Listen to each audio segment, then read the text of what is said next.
A paz do Senhor Jesus. Eu sou Wesley Santiago de Rondônia, Brasil.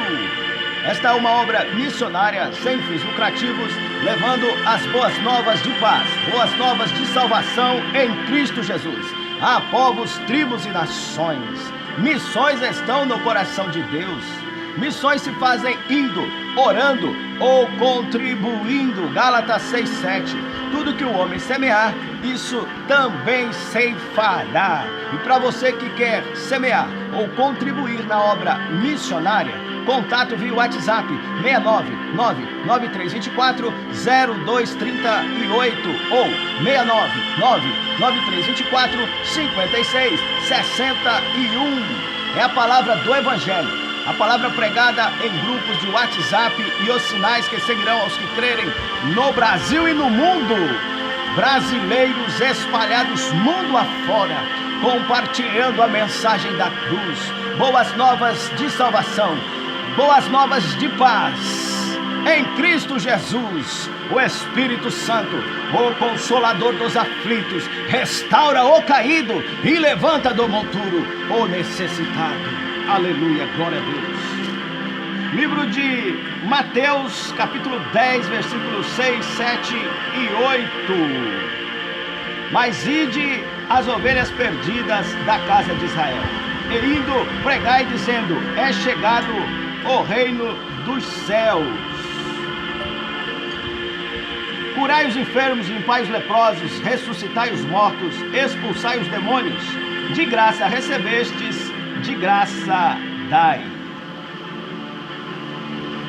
Primeiramente, ide as ovelhas perdidas da casa de Israel. Lembrai-vos dos domésticos da fé. Fazei o bem sem olhar a quem. De graça recebestes, de graça dai. É preciso fazer a obra e devemos realmente ir, obedecer a voz do ide. Ide por todo mundo e pregai o evangelho a toda criatura. Meus irmãos, nós precisamos ouvir a voz do ide.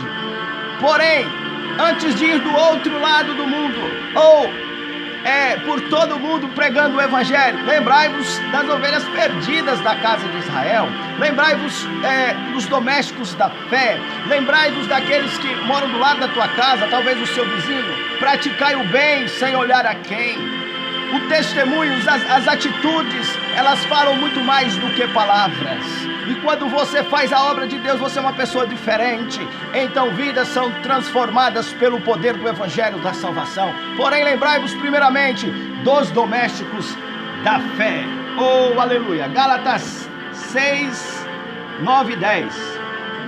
Não nos cansemos de fazer o bem, pois no tempo próprio colheremos se não desanimarmos. Portanto, enquanto temos oportunidade, façamos o bem a todos, especialmente aos da família da fé, os domésticos da fé. Fazei o bem sem olhar a quem, meu irmão. Não vos canseis de fazer o bem, faça verdadeiramente, mas vos lembre dos domésticos da fé. Lembrai-vos daqueles que precisam, que estão ao teu lado. Muitas pessoas usam de subterfúgios para não ajudar, para não fazer, para não estender as mãos. E dizem bem assim, não, Deus me chamou para pregar a todo mundo. Do outro lado do mundo, eu não fui chamado para pregar aqui na minha cidade. Quando você precisa mesmo fazer a obra onde você está, Deus quer te usar, é aí mesmo. E o tempo de ouvir a voz do ide é o agora. É tempo de paz, tempo de salvação, tempo de pregar a palavra. Fazei o bem, não vos cansei de fazer o bem, porque no tempo oportuno você vai ser recompensado por aquilo que você fez. A lei da semeadura, ela é infalível. Se você semear a boa semente, você vai colher. Se você semear, você vai colher. Então semeia a boa semente, faça a obra do Senhor. Gálatas 1:9.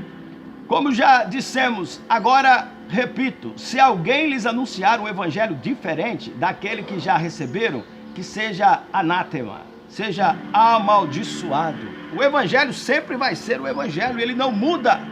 Então não tem como se pregar um evangelho diferente. O evangelho sem cruz não existe. Não existe evangelho sem renúncia. Não existe evangelho sem se lembrar de órfãos e de viúvas, sem fazer a obra de Deus.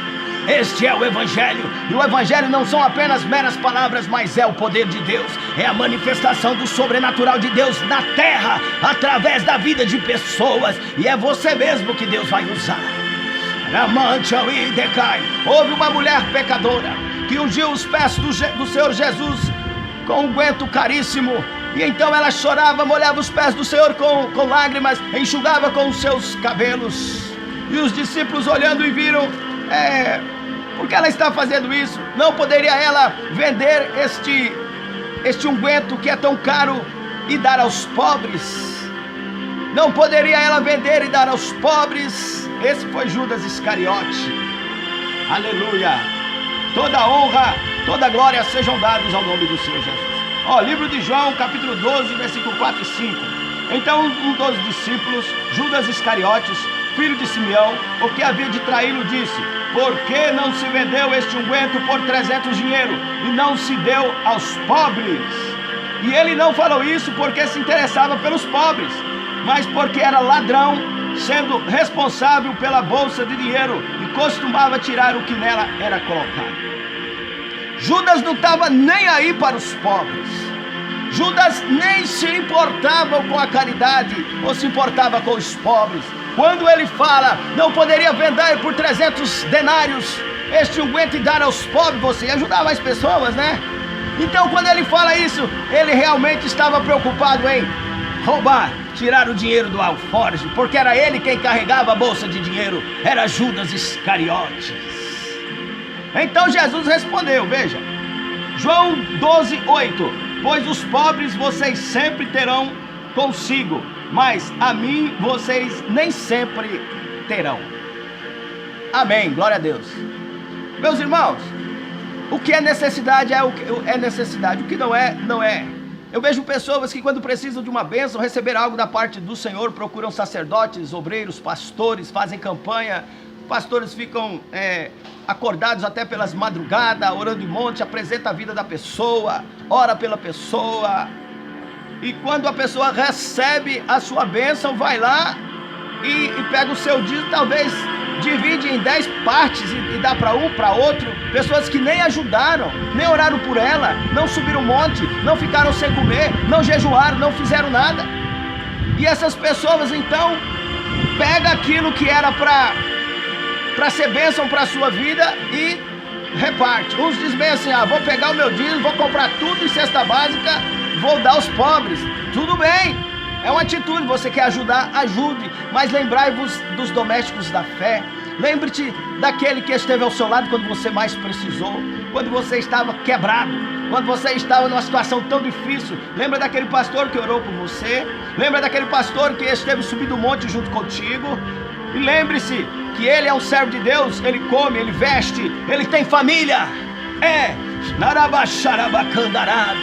O dízimo é o voto. Cuidado com que você faz voto, com quem você faz alianças. É preciso ser cuidadoso com tudo isso aí. Se você quer que Deus te honre aquela pessoa que esteve ao seu lado em um momento tão difícil, quando você mais precisou, aquele sacerdote que esteve contigo. Lembra-te. Livro de Gênesis 14, 18 e 19.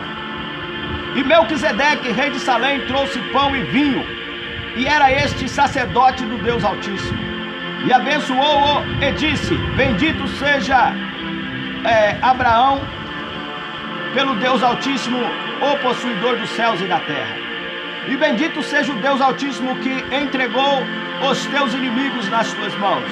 E Abraão deu-lhe o dízimo de tudo. Abraão, nosso pai da fé, deu o dízimo, que é 10% de tudo, a Melquisedeque. Por que Abraão fez isso? Abraão entregou o dízimo, Melquisedeque o abençoou. Meus irmãos, a bênção de um sacerdote verdadeiro, de uma pessoa íntegra que anda na presença do Senhor, ela pesa muito no mundo espiritual. Se você quer que Deus te abençoe, se você quer ser honrado na sua vida financeira, honre aquela pessoa que orou por você.